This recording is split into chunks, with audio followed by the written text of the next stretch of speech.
about a lift? Excuse you, sir. Hunting with a yautja?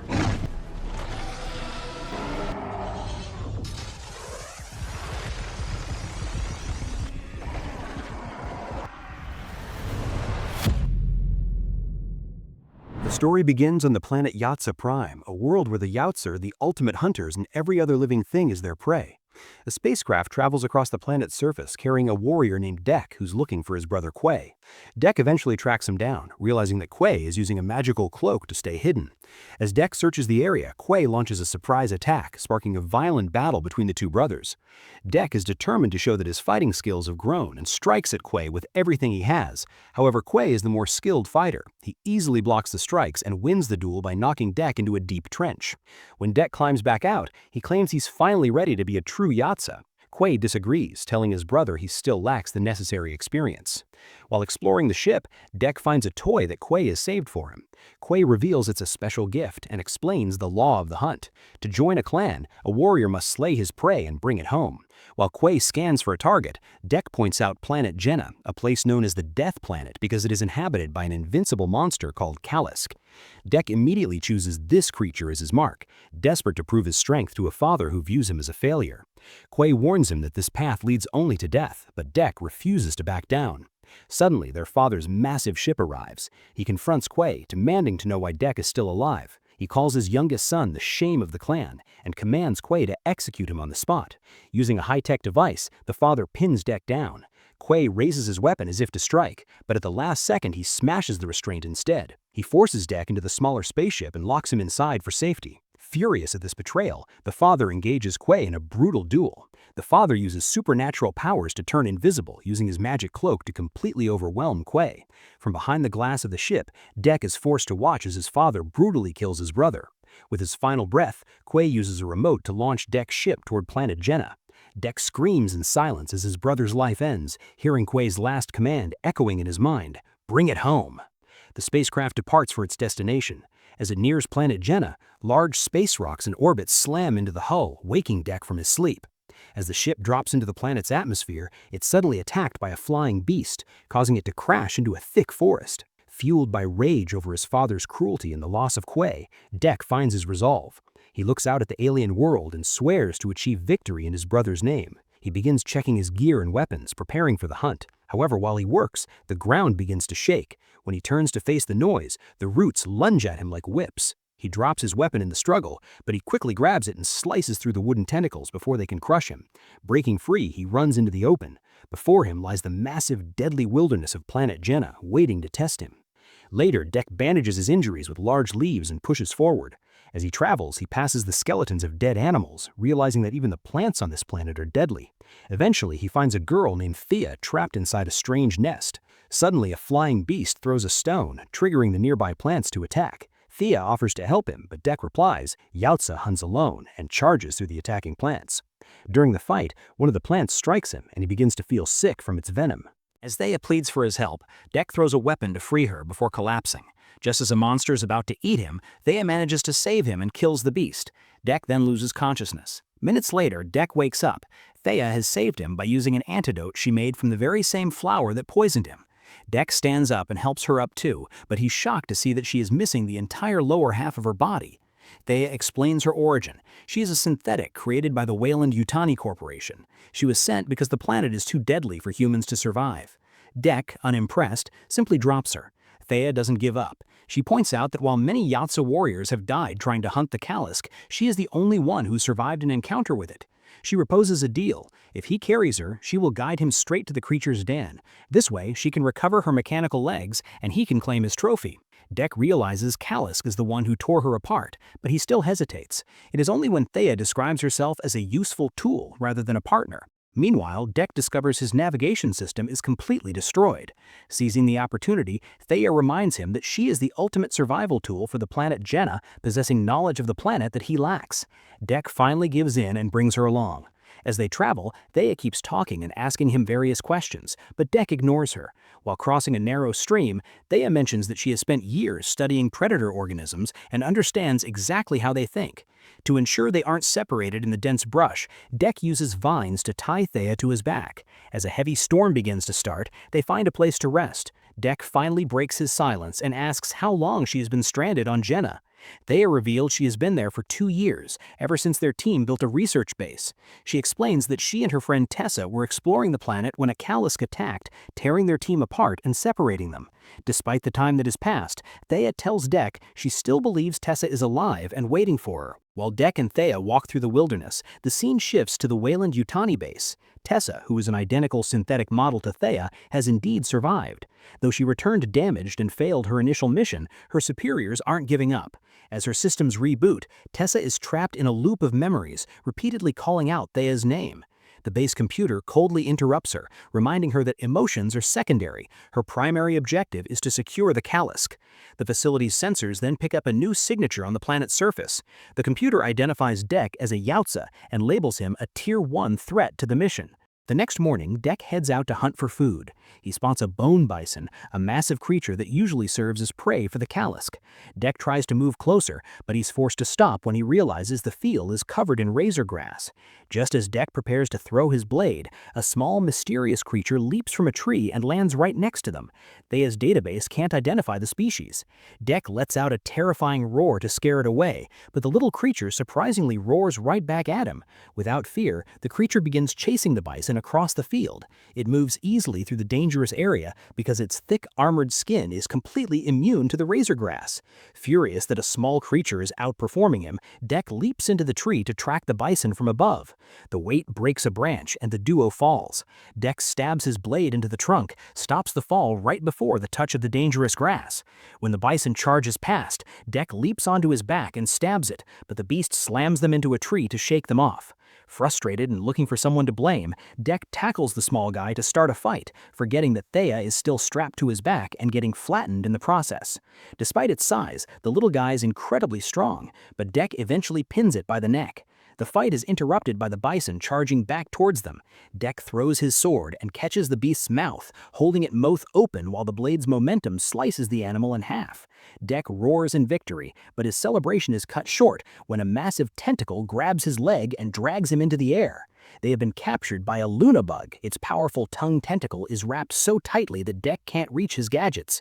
Just as the bug prepares to swallow them, the small creature leaps into its mouth. Its armored skin acts like a shield, snapping the Luna bug's teeth. In rage, the bug spits them out and retreats across the razor grass. Refusing to let the monster escape, Dek fells a tree to create a bridge over the grass. The small creature rolls ahead, but is snagged again by the bug's tongue. Dek seizes the moment, landing a heavy blow on the monster's head and delivering a deep, fatal cut that finally ends the Luna bug. While this is happening, Tessa and her squad search for Thea. They find patches of the Yautza blood on the ground.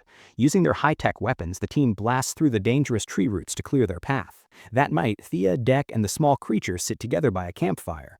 Thea suggests that together the three of them will be a great team. Dek jokes that his favorite part of the day was slicing the monster's head off. To thank the small creature for saving his life, Dek kindly offers it some food. The creature thanks him by spitting right in his face. During their talk, Dek reveals that he doesn't belong to a clan. He tells Thea about his brother and how their father killed him for being weak. He explains that his only goal on this planet is to kill the Kalisk. When he asks Thea about her own mission, she says she is simply trying to find her friend, Tessa. Meanwhile, Tessa discovers Dek's crashed spaceship. She goes inside to explore and finds his various alien weapons and hunting tools. The next morning, Dek prepared to move on, but Thea refused to leave without the small creature, which she had named Bud. Dek remains stubborn, repeating that a Yautza hunts alone. He forced Thea to follow him, leaving a sad Bud behind in the forest. As they approached a massive waterfall, Dek discovered a large, sharp object on the ground. It was one of Kalisk's teeth. Seeing Dek's focus on the hunt, Thea asked again why his father had been so cruel to his brother. Dek admitted the painful truth. His brother had died specifically to save him because their father viewed Dek as the weak link of the clan. Now, Dek felt he had to kill the most dangerous monster to prove he deserved to live. Thea tried to change his mind by telling him a story about wolves from Earth. She explained that a true alpha isn't the one who kills the most, but the one who protects and takes care of the pack. Dek wasn't convinced. He looked at her and declared that he would be the kind of alpha who kills more than anyone else. They pushed deeper into the vast wilderness of Jenna until they finally reached Kalisk's den. The sight was horrifying, with hundreds of dead bodies scattered across the ground. While exploring the area, Thea found her original mechanical legs lying nearby. She immediately began reattaching the legs, and soon she was able to stand and walk on her own again. Thea thanked Dek for protecting her, but her tone suddenly changed. Dek, focused on his destiny, declared that today he would finally become a true Yautza, honor his brother Quay, and bring the Kalisk's head home. However, Thea warned him that he needed to run. She revealed that she had already contacted Tessa and the team was closing in. She confessed the truth. Her company's secret goal was to capture the Kalisk alive for study. Dek was furious, realizing that these humans intended to steal his prize. He demanded to know where Kalisk was and declared that no one could stop him before leaving. Later, Dek found a supply of gasoline and set the base on fire. Amidst the roaring flames, the terrifying sounds of the Kalisk grew louder as it approached. A violent battle began between the warrior and the monster. Dek used his agility to cut the creature, but he was shocked to see the Kalisk's limbs grow back instantly. The beast overpowered Dek, tossing him aside like a rag doll. During the chaos, Thea's newly attached legs were smashed to pieces once again. Despite being outmatched, Dek continued to strike with lightning speed. Thea crawled into the fight, firing her weapon to distract the monster. Seizing the moment, Dek used chains to trap the Kalisk. He ignored Thea's cries and ran up the creature's massive tail, leaping onto its head to slice it clean off. However, to his horror, the Kalisk regenerated its head immediately and attacked again. In that moment, Tessa arrived and threw a device that froze both the Kalisk and Dek in place, capturing them both. Dek was taken to a facility and locked away. He soon realized that this woman was not the Thea he knew. The real Thea was actually being held under Tessa's control. Tessa scanned Dek's mind to uncover his secrets, but she couldn't find the answer she wanted. She coldly told him that he was now the property of the corporation, which sent Dek into a blind rage. Tessa then revived Thea, who was initially happy to see her sister.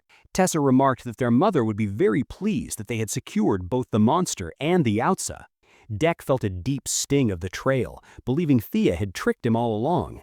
As Tessa began injecting Dek with chemicals to alter his brain for research, Thea protested, arguing that the Yautza were not meant for these kinds of experiments. She even managed to shut down the machine, begging Tessa to stop and reminding her that they were sisters. Tessa's response was chilling. She explained that their creator had only given them emotions so they could better understand and exploit the creatures of other planets.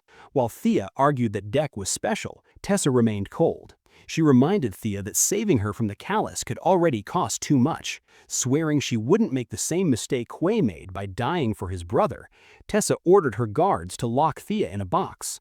As one of the men worked nearby, Thea told the man to explain Dek's device, open it, and look inside. As he did, the device exploded, allowing Thea to escape. She screamed for Dek to run as Dek fell into the water below. In the meantime, Thea and Tessa made their way back to the main research station. Miles away, Dek finally reached his crashed spacecraft. He used his remaining medical gear to treat his injuries and grew furious about being weak and betrayed. Suddenly, the spacecraft powered up, and Dek discovered his brother's armor, the symbol of the wolf, inspiring him to gather all the natural resources he could find and use them into new weapons. He began gathering everything the Death Planet had to offer: venomous plants, razor-sharp grass, and alien alloys, forging them into a new set of primitive but deadly weapons. He was no longer just a hunter, he was becoming the Alpha. Dek followed the trail of the Kalisk's blood and found Bud's tracks too. At the enemy base, Thea was trapped in a metal box. Dek used a remote to turn her mechanical legs back on. While the moving legs distracted the guards, Dek sneaked inside. He killed the soldiers one by one. Bud helped him, and together they defeated many of the men. While this happened, Tessa prepared to move the Kalisk for the experiments. She lied to her bosses, reporting Dek was dead and calling him a defective specimen. Dek continued his silent attack. He moved through the base like a ghost, killing every soldier he found with brutal skill. Nearby, Thea's detached legs managed to break her out of her box.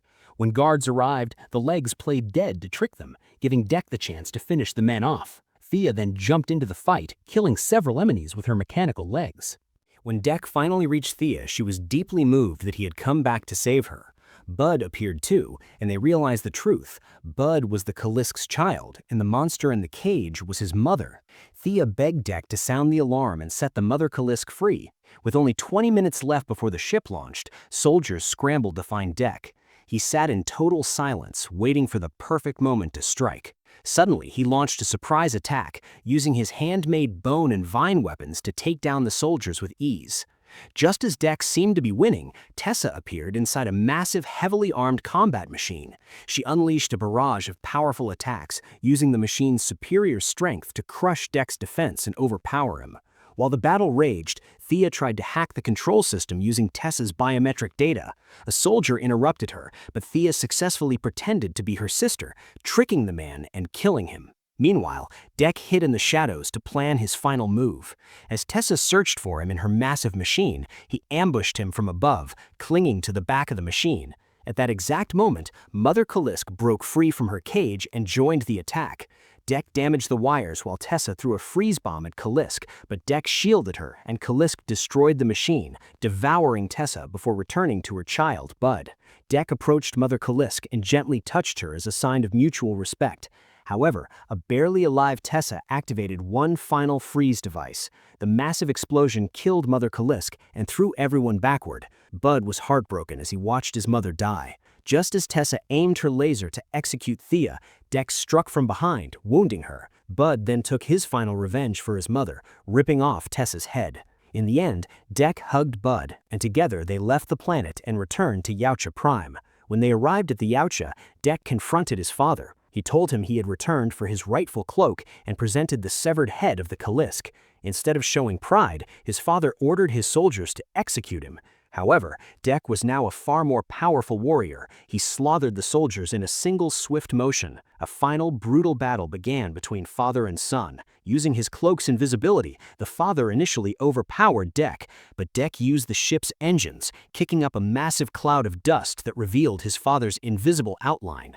With a clear target, Deck delivered the fatal blow, finally defeating him. As his father lay dying, he told Deck that he had finally earned the right to lead their clan. Deck looked at his father and replied, "I have my own clan." At that moment, Bud leapt forward and devoured the fallen leader. Deck, Thea, and Bud stood united as Deck finally retrieved his warrior's cloak, now a true Yautja in his own right. Suddenly, a new ship descended from the sky. It belonged to his mother, and with that, the story ends. If you like this movie recap, please like, subscribe, and share the video. And now, Movie Mystery Lab is signing out.